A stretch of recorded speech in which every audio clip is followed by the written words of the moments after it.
सभी को नमस्कार।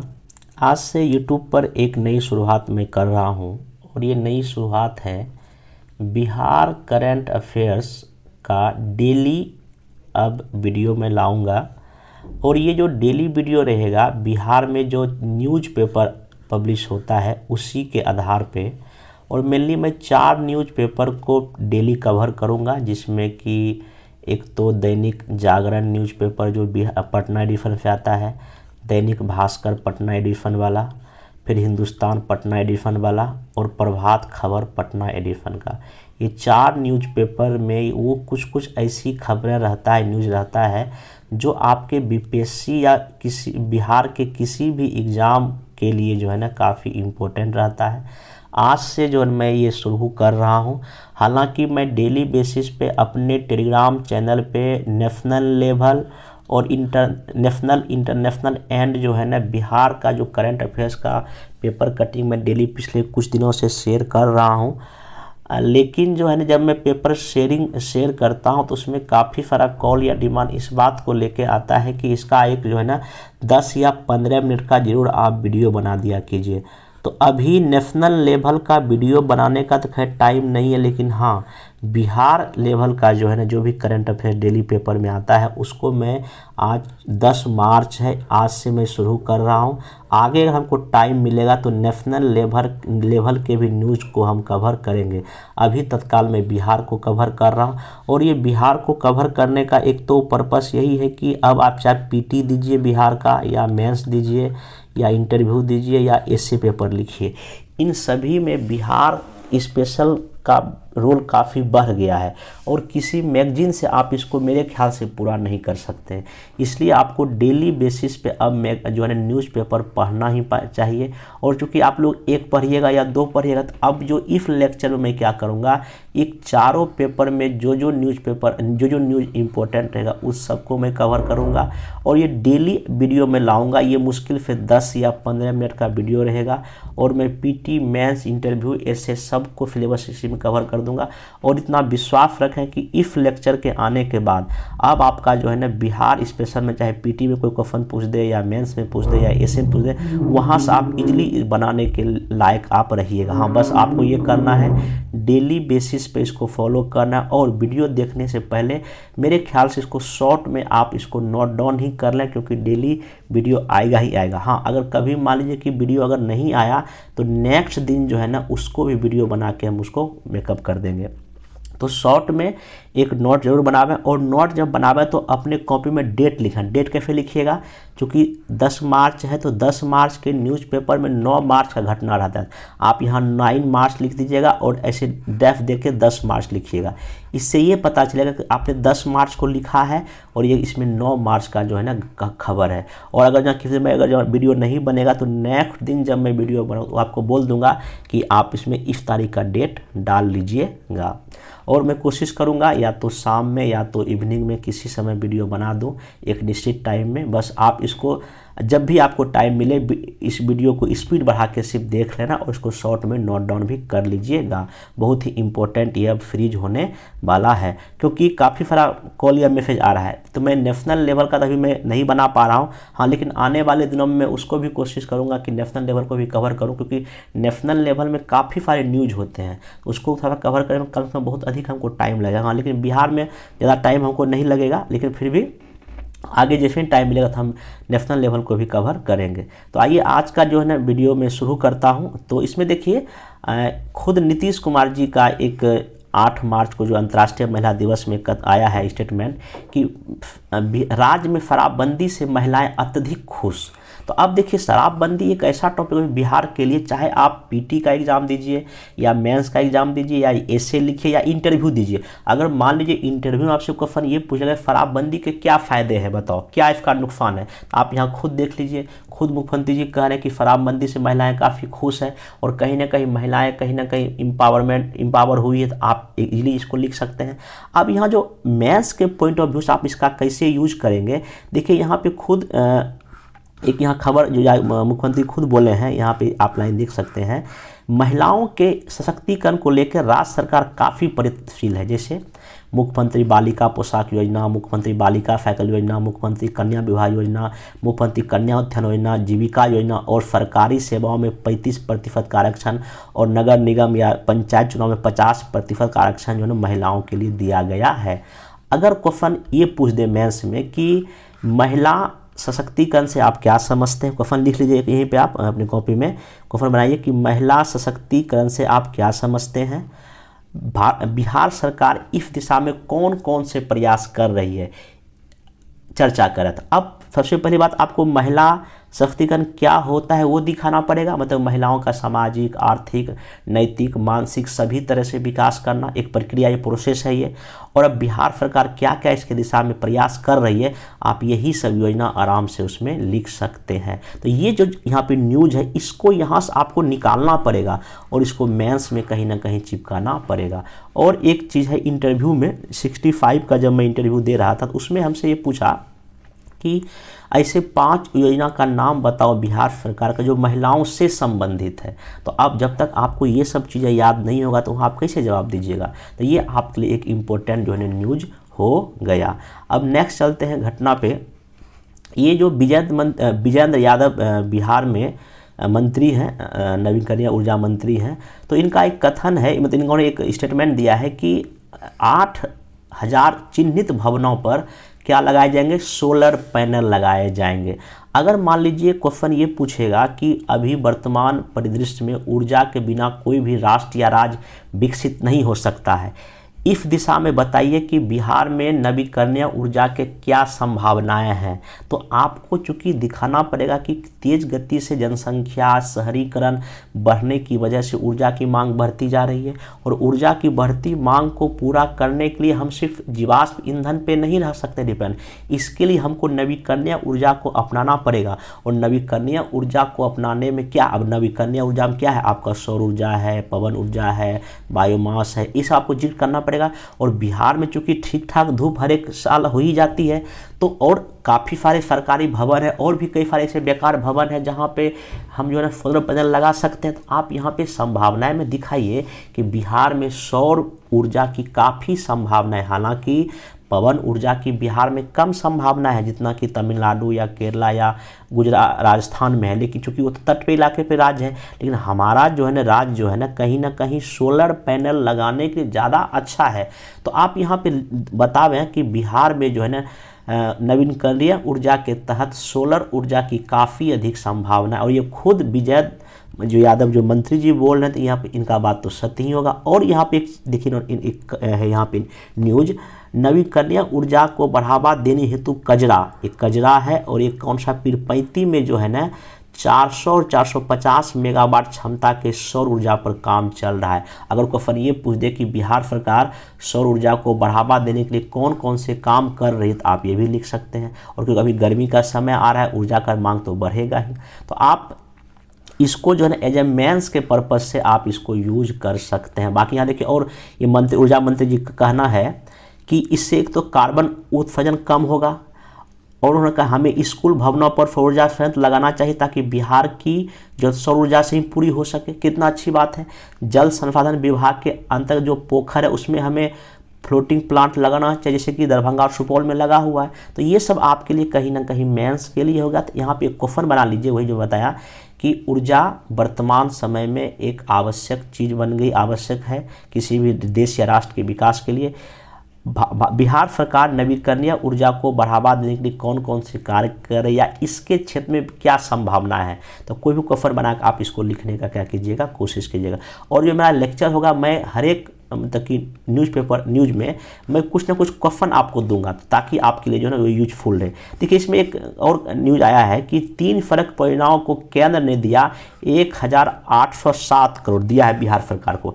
अब देखिए कितना दिया है वो मायने नहीं रखता है, मायने रखता है ये लाइन एक कि NH85 जो गोपालगंज की सिवान रोड पर है। तो एक बार 63rd या 60 से 62 में क्वेश्चन पूछा था कि NH85 किन 2 जिलों को जोड़ता है, तो गोपालगंज और सिवान। वही मैं बोल रहा हूँ, न्यूज़पेपर से आपको अपने लायक न्यूज़ वहाँ से निकालना पड़ेगा।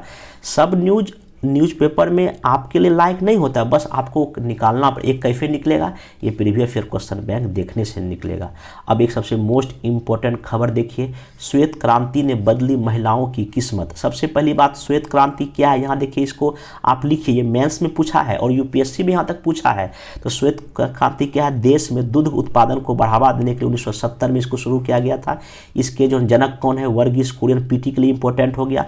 इन्होंने देश में दूध उत्पादन को बढ़ावा देने के लिए काफ़ी प्रयास किया और आज इन्हीं के बदौलत से ना बिहार में भी श्वेत क्रांति पहुंच गई है और इसमें महिलाएं काफ़ी बड़ा रोल प्ले कर रही है। महिला सशक्तिकरण में आप ये भी बात जोड़ सकते हैं, श्वेत क्रांति का बात जोड़ सकते हैं।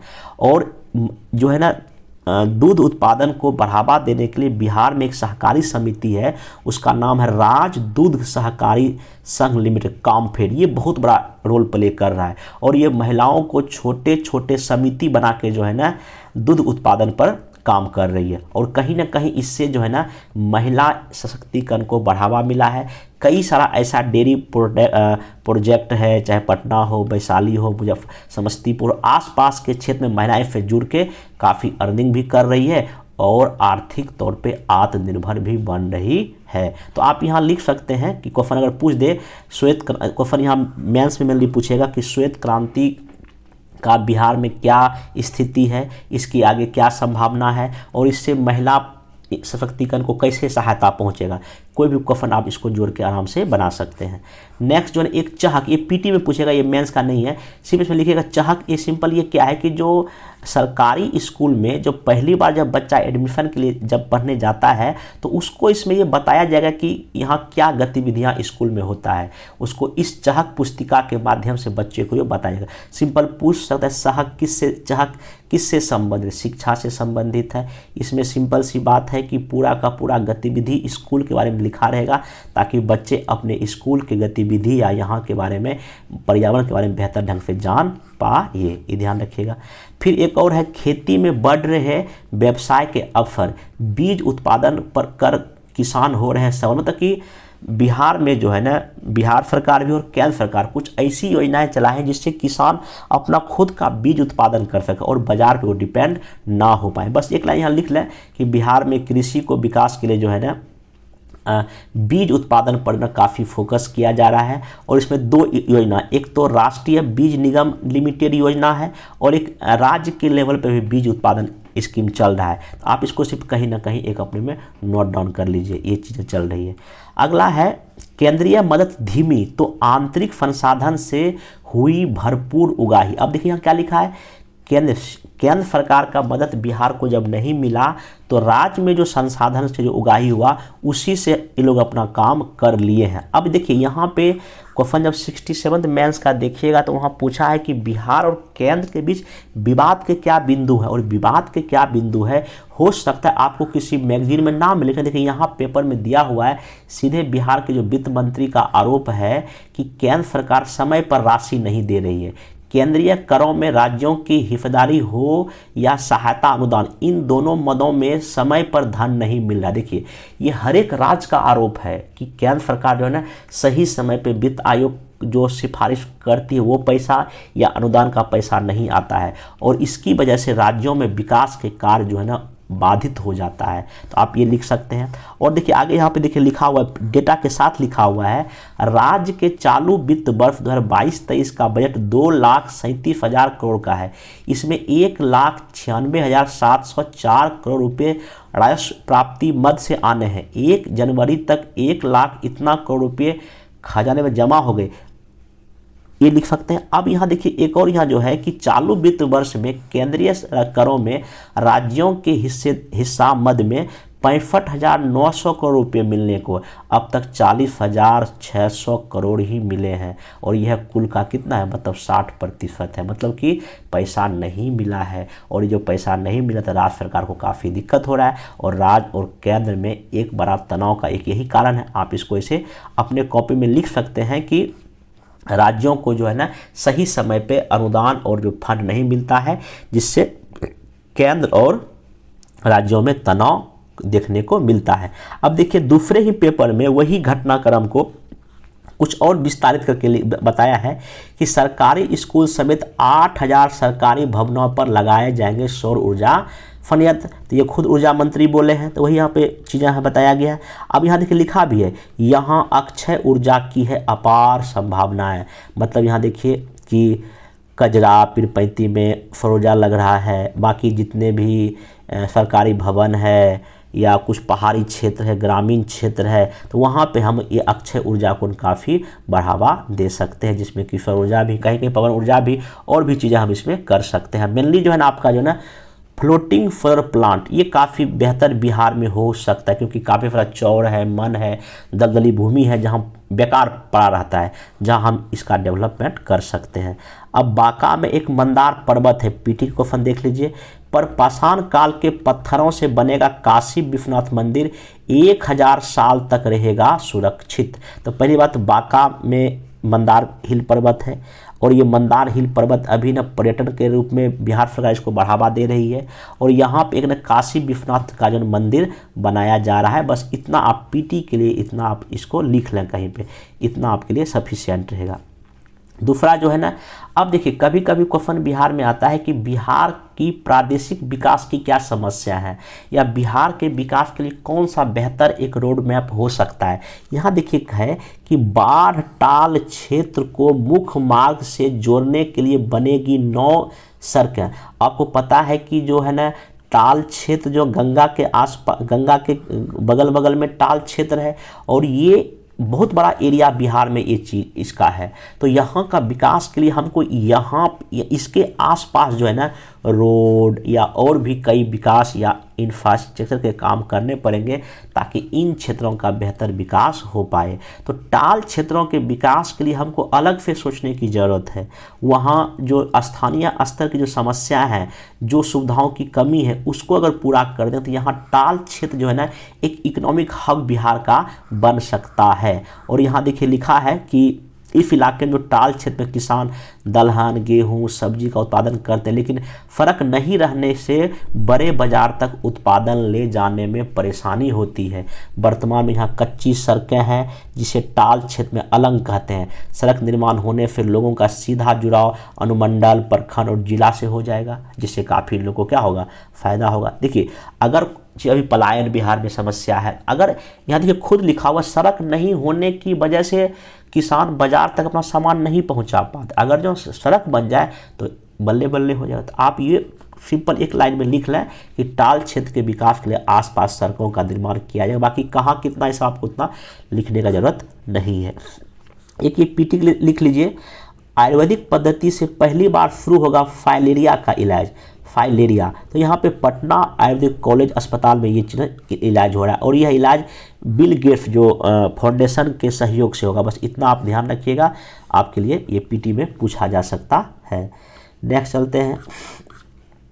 हाँ, ये बिहार दिवस जो मनाया जाएगा मार्च में, तो इसमें जो है ना पाटलिपुत्र विश्वविद्यालय को बिहार दिवस के लिए नोडल विश्वविद्यालय बनाया गया। बस इतना ध्यान रखिए, ये पीटी में पूछेगा, इससे अधिक इसको पूछने का चांस नहीं है।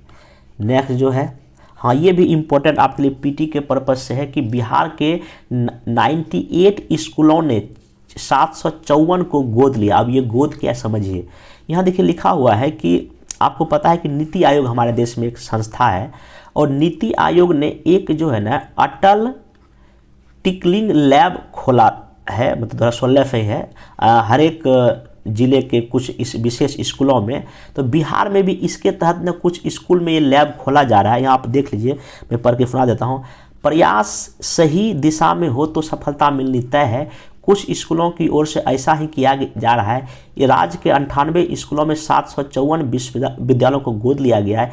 इन स्कूलों के 1,50,800 छात्रों को प्रयोग मतलब प्रैक्टिकल करना सिखाकर उनमें वैज्ञानिक सोच विकसित की जा रही है। अब इसमें होता क्या है, जैसे कि एक सिंपल सा मैं यहाँ एक केस बताने की कोशिश कर रहा हूँ। दिल्ली पब्लिक स्कूल पटना में दिसंबर 2016 में अटल टिकलिंग लैब खोला गया। ठीक, स्कूल की ओर से दानापुर स्थित 5 स्कूलों को गोद लिया गया। इसमें 4 सरकारी और 1 निजी स्कूल है। इन स्कूलों के 400 से 500 विद्यार्थी को अटल टिकलिंग लैब में विज्ञान की पढ़ाई कराई जा रही है। मतलब कि किसी इलाके के किसी एक स्कूल में ये लैब किया जा रहा है, वो उस स्कूल का लैब बाकी आसपास के 3-4 स्कूल को गोद लेके वहाँ के बच्चे को बुला के इसको सिखाया जा रहा है। ये कितना अच्छा स्कीम है। और बाकी यहाँ देखिए 2-3 वो केस स्टडी दिया, आप इसको देख लीजिएगा। अब यहाँ देखिए लिखा भी है कि नीति आयोग द्वारा स्थापित अटल टिकलिंग लैब में कक्षा 6ठी से 12वीं तक के बच्चे को प्रयोग करना सिखाया जाता है। और ये क्वेश्चन ऑलरेडी पीटी में पूछ चुका है, बीपीएससी पीटी में पूछा था, अटल टिकलिंग लैब किस संस्था के द्वारा खोला जा रहा है? नीति आयोग। यहाँ तक ये यूपीएससी में भी क्वेश्चन पूछा जा चुका है और कक्षा 6ठी से लेके 12वीं तक के लिए आपके पीटी के लिए भी हो गया। अगर कभी मेंस में अगर कुछ ऐसा लिखने का मौका मिले तो आप मेंस में भी इसको इजीली लिख सकते हैं, ठीक ना। चलिए, और यहाँ पे देखिए एक चीज़ और है, अगर ये पूछ दे कि ये इसकी शुरुआत कब की गई थी? इस लैब की स्थापना 2016 से ही पूरे देश में किया जा रहा है। नेक्स्ट चलते हैं। राज्य में गाय और भैंस की नस्ल सुधार कर बढ़ेगा दूध उत्पादन। और ये कृषि रोड मैप का जिक्र किया जा रहा है। हालांकि अभी तो ऑफिशियली ये आया अच्छे से नहीं, जब आएगा तो हम इसको वहाँ पे अच्छे से कवर करेंगे। हाँ, लेकिन इसमें कृषि रोड मैप में काफ़ी जो है ना बेहतर सरकार जो है प्रयास कर रही है, इतना ध्यान रखिएगा। बाकी पंचायती राज काम के आधार पर मूल्यांकन में नालंदा काफ़ी सबसे बड़ा अव्वल है।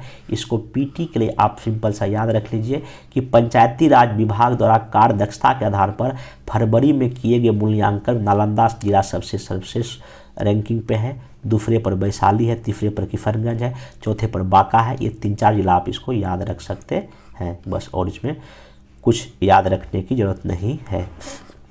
नेक्स्ट जो है, हाँ, आकांक्षी जिला के 25% स्कूल में पेयजल है मात्र। अब इसमें देखिए पीटी के पर्पज से क्या पूछेगा। देखिए देश में 112 आकांक्षी जिले नीति आयोग चला रही है, सिंपल सा ध्यान रखिएगा। उसके बाद बिहार में कुल 13 जिले को इसमें शामिल किया गया। बस ये आपके लिए इम्पोर्टेंट है, बाकी इसमें कोई चीज़ आपके लिए इम्पोर्टेंट नहीं है बस। नेक्स्ट चलते हैं, पीटी में कहीं लिख लीजिए कितना जिला है, कितना टोटल जिला पूरे देश में है, कितना बिहार में जिला है। बाकी एक जो नव नालंदा महाविहार जो बना है उसका दीक्षांत समारोह किया जा रहा है। इसमें जो आपको जानने का लायक चीज़ है, यहाँ पे ना एक जो रिसर्च होता है वो आपका पाली शब्द पे जो है ना यहाँ पे रिसर्च होता है, बस इतना ध्यान रखिएगा। और इसके जो कुलाधिपति सह संस्कृति व पर्यटन केंद्रीय मंत्री श्री किशन रेड्डी जो है ना ये समारोह का आगाज करने आ रहे हैं। बस ये ध्यान रखिए कौन उद्घाटन किया था, अगर कभी पूछ दे तो इन द केस तो आप इसको ध्यान दें। और बाकी नालंदा महाविहार जो है पाली जो है ना भाषा के लिए जो रिसर्च का एक केंद्र है, इतना ध्यान रखिएगा। तो ये जो है ना आपका मोस्ट इम्पोर्टेंट जो है ना घटनाक्रम था 10 मार्च का। एक बार फिर से इसको देख लीजिए, मैं रिवाइज करवा देता हूँ। पहला खबर हमने पढ़ा था कि शराबबंदी को लेके नीतीश कुमार ने अपना स्टेटमेंट दिया था जिसमें महिलाएं काफ़ी खुश है, और बाकी क्या क्या सरकार महिलाओं के लिए कर रही इसको बताया था। ये मेंस में पूछा जा सकता है। फिर सरोजा को लेके जो काफ़ी सारा प्रयास बिहार सरकार कर रही है, सरकारी भवनों पे फ्लोर प्लान लगा रही है। बाकी NH 85 जो है ना गोपालगंज सिवान को जोड़ रहा है। फिर श्वेत क्रांति 1970 के दशक में आया था, इनके जनक कौन है, वर्गीज कुरियन है। और बिहार में महिलाएं इसमें काफ़ी लाभान्वित हो रही और जीविका के माध्यम से भी काम चलाया जा रहा है, ये भी आप लिख सकते हैं। बाकी चाहक योजना जो पहली बार जो बच्चे स्कूल एडमिशन ले रहे हैं उनको स्कूल की गतिविधियां की जानकारी के लिए है ये। बाकी बिहार में बीज उत्पादन खुद किसान कर रहे हैं। केंद्र सरकार के द्वारा राज्यों को पैसा नहीं दिया जा रहा है, जिसका आरोप बार बार हमारे जो राज्य के वित्त मंत्री लगाते रहे हैं। फिर सरकारी स्कूल में बता ही दिया सरोजा लगाया जाएगा। बांका में मंदार पर्वत है, यहाँ पे पाषाण काल के पत्थरों से बनेगा काशी विश्वनाथ मंदिर। टाल क्षेत्र के विकास के लिए सड़क जोड़ने की बात की जा रही है। आयुर्वेद पद्धति से पहली बार फाइलेरिया जो उपचार कहाँ हो रहा है, पटना आयुर्वेदिक कॉलेज में हो रहा है। बिहार विश्वविद्यालय का जो बिहार दिवस का जो आपका जो हो रहा है उसका जो नोडल यूनिवर्सिटी कौन सा है, पाटलिपुत्र है। फिर इसमें क्या कहते हैं जो नीति आयोग के द्वारा जो अटल टिकलिंग लैब चलाया जा रहा है उसमें जो है ना बिहार में ठीक ठाक इसका हो रहा है। और ये 6ठी से लेकर 12वीं तक के बच्चों के लिए है, ये ध्यान रखिएगा। फिर राज्यों में गाय और भैंस के नस्लों को सुधार करने का प्रयास किया जा रहा है, किसमें, कृषि रोड मैप 4th में, जब कृषि रोड मैप 4th आएगा तो उसमें और हम भी इसको बेहतर से वहाँ कवर करेंगे। बाकी पंचायती राज के काम काज के मामले नालंदा सबसे पहले स्थान पर रहा है, वैशाली दूसरे पर, किशनगंज तीसरे पर। ये अगर क्रम लगाने आएगा तो इसको आप इतना ध्यान में रखिएगा। बाकी आकांक्षी जिला कार्यक्रम ये नीति आयोग के द्वारा पूरे देश में चलाया जा रहा है। पूरे देश में 112 जिला है, जिसमें कि बिहार के 13 जिले को शामिल किया गया। सीधे क्वेश्चन पूछेगा कितने जिला शामिल है। बाकी नालंदा महाविहार में दीक्षांत समारोह मनाया जा रहा है, तो ये चीज़ें इसमें आपका है। बाकी जो है ना अभी 68, 69, 70 को लेके जो है ना एक नया बैच डेली ऑफरेटिंग का स्टार्ट किया जा रहा है। तो आपको जिसको भी जुड़ना है नीचे दिए नंबर पे आप कॉल करके जुड़ सकते हैं। ये मेंस ऑफरेटिंग का प्रोग्राम है। बाकी अब नेक्स्ट जो है ना कल 11 मार्च के न्यूज़ पेपर के साथ हम मिलेंगे, और जो भी मैं मेंस का इसमें क्वेश्चन आपको मैं बताया हूँ आप उसको लिखा है, और जिनको लिख कर चेक कराने की जहाँ तक बात है तो इस पर्सनल नंबर पर 9534727597 पे व्हाट्सएप या टेलीग्राम करके अपना आंसर लिखकर भेज सकते हैं। तो बाकी अब मिलते हैं नेक्स्ट वीडियो में। Thank you.